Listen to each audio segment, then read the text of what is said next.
Hello everyone, it's Kay here, and I'm here today to do a little share, and I'm hoping I can do it before my nose starts to run or I start to cough and sneeze and splatter all over the place. I'm sure, like many people out there, there's a coldy thing going around and it's hit like a train, so I thought I'd do this today and share this with you and then come back again when I'm feeling a little bit better. It's another something for journals. It's not new by any means.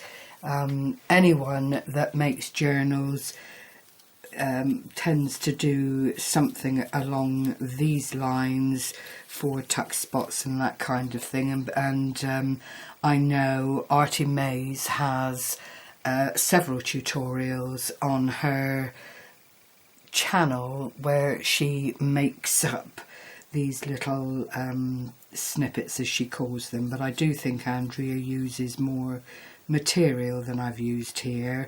And I know recently when I was scanning through some bits and pieces, there was a lady, I think, doing envelopes as well, but I can't be absolutely sure because I didn't think to note the channels. So, you know, if it's nothing new anyway. It's just my slant, if you like, on making these for journals, and they're all different sizes. I have used a little bit of gauze. If I come in a bit tighter, you'll see I've used Artie Mays journal paper or DigiKit papers because I'm actually preparing for a journal for this particular kit, so I'll tell you more about that another time, but this is parts of the kit. And what I've done is just used book pages and made up these tiny little envelopes, inked around, put a little splodge of glue on them of gold pearlized paint. As you can see, I just love the effect that has, and it's all mounted on the same book paper that I used to make the little envelopes and these little tags.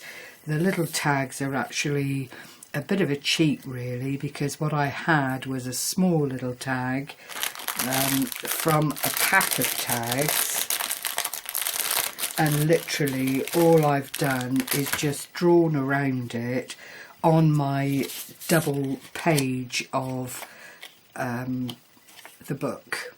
Stuck 2 pages together for strength, and it makes it really sturdy, and then drawn around the template and then inked around, and that gives quite a lovely sized little tag for the little snippets that you see in front of you. And true to me, I've done a bit of batch cooking because it's the way I travel. So they're all different sizes, but essentially they all have the envelopes, the tag, the tiny little heart cut out in craft paper, because at the end of the day, when you're doing something like this, you want it to be quite generic and not have to worry about matching it up with various colours within a DigiKit or a paper pad that perhaps you've used. And I think these are lovely muted colours that lend themselves nicely to the project. You can see I've shredded the linen. I don't mean linen, I mean cheesecloth, excuse me, and just made it a bit on the shabby chic side, like so. I couldn't begin to tell you what the book is about, but it's got a lot of explanations. I think it might be a bit otherworldly, but I got it cheap in a in a little charity shop. I think it was only 50p, and I thought, well, that will do nicely for this kind of thing, so I know for sure there are no swear words in it or anything that might cause offence. Not that you can't cover that kind of thing over, but you know what I mean. So that's another one. I think I made 10 altogether, but I think they are absolutely delightful. You can make them as dimensional as you want to. Some people get the sewing machine out and stitch along. Well, I don't see the need for that. I've got my distress ink around all the areas that I want highlighted, and it does draw the eye and make you very much aware of the fact that they are there. And then I've used another little cotton based trim as a straight across on this particular one, and that just adds again another element, more texture. I have been very handy with the hot glue, because I think when you're layering like this, if you don't actually use a sewing machine, you want to be sure that your components are going to stay where you've put them. So that's why I used the hot glue. It's invisible apart from the occasional glue strand, so you don't have to worry about it impacting negatively upon whatever you decide to anchor it to. But if this were a journal page, I would probably put it on something like that and then use it to tuck little bits in and around the actual snippet. You could put it on the base of a page like so for a decoration, add it to a pocket. You know, it's entirely up to you as the designer of your own little journal to do whatever makes you happy and pleases you. Here's another one. I've used exactly the same components in each one.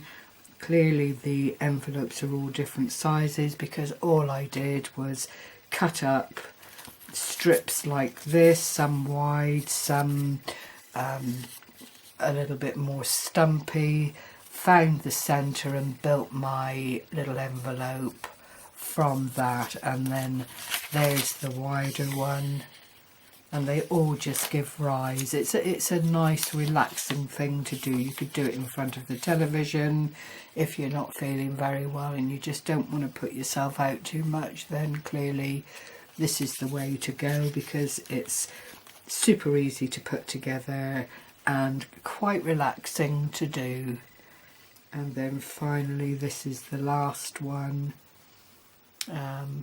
You know, they are really, really quite lovely little stickly bits to add to your journal and just give them that extra, give that page a bit of extra dimension, or like I say, a pocket or an envelope, whatever you decide you'd like to use them for. So I hope you've enjoyed my interpretation of this particular little item for journals. Thank you for sharing this time with me, and I will be back again in the not too distant. Take care everyone, happy crafting, bye bye for now.